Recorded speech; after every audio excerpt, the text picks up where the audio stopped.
Hi Shahid, how are you? बिल्कुल ठीक, कैसे हैं आप? बिल्कुल ठीक, आपकी दुआ। शाहिद, आपकी जो मूवी आ रही है इसका कैरेक्टर के बारे में कुछ बताएंगे?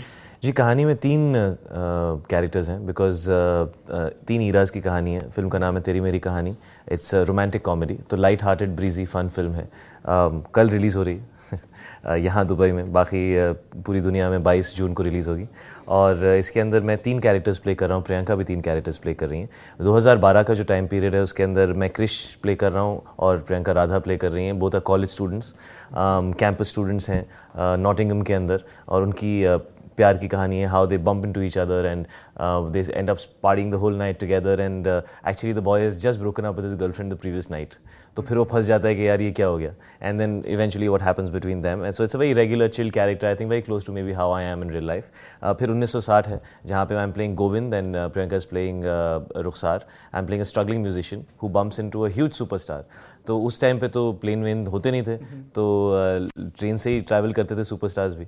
तो रुखसार का जो कैरेक्टर है वो एक प्राइवेट कंपार्टमेंट में फर्स्ट क्लास में ट्रेन में ट्रैवल कर रही हैं, और गलती से ये जो स्ट्रगलिंग म्यूजिशियन है ये गोविंद उनके कंपार्टमेंट में आ जाते हैं अंदर, और कैसे दोनों की टकरार होती है और वो बहुत अपसेट हो जाती हैं कि आप कैसे मेरे कंपार्टमेंट के अंदर आ गए। एंड ही सेज कि ट्रेन तो सबके लिए होती है भाई। Exactly. And then she says get out of here. तो ही सेज अब तो ट्रेन चल चुकी है, अब तो अगले स्टेशन पे उतरूंगा, और अगले स्टेशन पे तो वैसे ही मुझे उतरना है because it's a train from Poona to Bombay. So it's very simple character, very normal guy, very common man. तो उसकी जो लुक भी हम लोगों ने रखी है वो जैसे राज कपूर साहब हैट्स पहना करते थे, और शम्मी साहब का जो डांसिंग का स्टाइल था थोड़ा सा, देव साहब जिस तरह के कपड़े पहना करते थे, high waisted pants, galluses, things like that. तो उससे बड़ा इंस्पायर्ड है because you know that was the golden era of films 1960s. तो that kind of character, and then there is 1910 which is my favorite part of the film because the most entertaining character where I play Javed Qadri, जो एक दिल फेंक आशिक हैं, और वो कुछ काम वाम करते नहीं हैं, मरने के बाद तो मूवी दिखाना है, उसके अंदर बड़ा इंटरेस्टिंग सा बस शेर है उनका यही काम है कि दिन भर बैठे रहते हैं गांव के स्क्वायर पे, अपने दोस्तों के साथ, पट्ठों के साथ बैठे रहते हैं और लड़कियों को ताड़ते रहते हैं, और जब कोई लड़की अच्छी लगी तो उनको शायरी फेंक देते हैं और लड़कियां फिसल भी जाती हैं। तो I really enjoyed playing that character because I think all of us want to be Javed Qadri in our life. Shahid, कोई जो भी आपने शेर उसके अंदर बोले, उसके अंदर से कोई एक शेर जो आपको पसंद हो? जी बिल्कुल बिल्कुल। एक शेर है जो मुझे बहुत अच्छा लगता है, जहाँ पे जावेद कहते हैं कि दीवाने हैं आपके इस बात से इनकार नहीं, कैसे कहें कि हमें आपसे प्यार नहीं, कुछ तो कसूर है आपकी अदाओं का, अकेले हम ही गुनहगार नहीं। वाह, क्या बात है। अच्छा, लोगों का कहना ये है कि आपकी जो फिल्म है, जैसा आप मुझे बता रहे हो, बिल्कुल डिफरेंट है जी। लेकिन लोगों का कहना है कि सिमिलैरिटी है कहीं ना कहीं मौसम से। Is it true? एक्चुअली लोगों को इसलिए शायद ऐसा लगता है, ये मिसकंसेप्शन है बहुत बड़ा। एक्चुअली बिल्कुल भी फिल्में सिमिलर नहीं है, नहीं तो मैं बैक टू बैक ऐसी फिल्में क्यों करता। And right after Mausam I am doing this film. Mausam एक बहुत ही emotional, dramatic, epic love story थी जो 1980 से 1960 का एक टाइम पीरियड था। 10 ईयर्स की जर्नी थी with in one time period. 1980 से 1960 तक पंजाब के अंदर एक लड़का है जो एयरफोर्स ऑफिसर बन जाता है, उसको एक कश्मीरी लड़की से प्यार होता है। This is very different even in genre. This is not a serious film. This is a very light-hearted film. 2 घंटे की फिल्म है, उसके अंदर 3 कहानियाँ 40 मिनट में कही हैं. So it's an entertainer, it's a young film, it's a breezy film, it's a very cute film.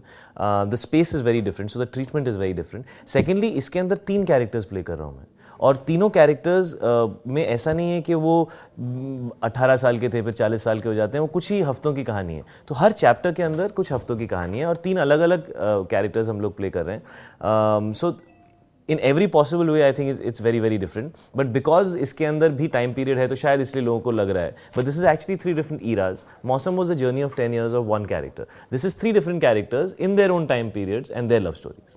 So it's very different according to what I understand off script, off screen plan of characters. Right. Shahid, one of the difficult question for you. जी. कुणाल कोहली भी director हैं, उनके साथ भी आपने काम किया, जी. आपके father के साथ भी आपने काम किया. Who's your favorite director now? My father will always be my favorite director for now and forever, and I don't think any director will feel bad about that. Nobody will try and compete with that. Great. Shahid, जो आने वाली future में films जी. हैं उसके अंदर भी क्योंकि आपकी बैक टू बैक जो फिल्म्स आई वो इसी तरीके की आई जिसके अंदर डिफरेंट एरा के बारे में है.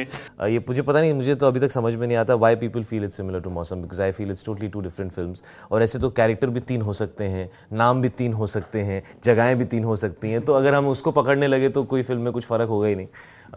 बट दोनों स्क्रिप्ट बहुत ही अलग हैं, जॉनर्स फिल्मों के ही अलग हैं. एक रोमांटिक कॉमेडी थी, एक एपिक लव स्टोरी है. उससे पहले मैंने कमीने की थी, जब भी मेट की थी, विवाह की थी, बदमाश कंपनी की थी, जो सब एक दूसरे से अलग हैं. और आगे आने वाली फिल्में भी जो मैं कर रहा हूँ जो जो अगली 3 कर रहा हूँ उसमें से 2 एक्शन फिल्म्स हैं. So I'm doing different kinds of films. I think every character that I've played in the last 4 or 5 years has been very different from each other. In fact, in this film I'm playing 3 characters. So I think I'm trying to do different things wherever possible and whenever possible. And I am probably one of those actors who never likes to repeat myself. So I don't think I've ever done something similar. If you see my character in Mausam and then compare it to Badmaash Company or then compare it to Jab We Met or compare it to Kameene, it's always different. And this film is totally different. जब आप film देखेंगे तो आप समझेंगे. I think शायर का character या एक स्ट्रगलिंग म्यूजिशियन जो 60s के स्टाइल में जो जिसका बिहेवियर है वो, या एक I have never done a campus film since इश्क विश्क एक्चुअली. इश्क विश्क जो मेरी सबसे पहली फिल्म थी, उसके बाद पहली बार मैं एक कैंपस कैरेक्टर प्ले कर रहा हूँ जो कैंपस के अंदर स्टूडेंट है, स्टडी करता है. I have not played that role ever since. So in every film it's going to be different and that's always my effort. Who's your favorite co-star? ये सवाल का जवाब क्योंकि जब भी मैं कोई हीरो नहीं देता है, कोई हीरो नहीं देता है भैया. लड़कियों से मार खानी है क्या, वो भी हीरोइन से? नहीं नहीं, बट सब अच्छी हैं, बहुत मजा आता है सबके साथ काम करके. फ्यूचर प्रोजेक्ट कौन कौन से हैं शायद? इसके बाद मैं यशराज के साथ एक फिल्म शुरू कर रहा हूँ जो मनीष शर्मा कर रहे हैं, जिन्होंने बैंड बाजा बारात बनाई थी. और उसमें मैं हूँ और 2 लड़कियाँ हैं, उनमें से एक परिणीति है और दूसरी लड़की आई थिंक अभी भी कास्ट हो रही. That's what I start right after I finish these promotions in July. I start that film. Then after that I'm doing a film with Bijoy Nambiar जिन्होंने शैतान बनाई थी. And then I'm doing a film with Prabhu Deva जिन्होंने अभी rowdy Rathore बनाई. Thank you very much, Shahid. Thank you man. Thank you.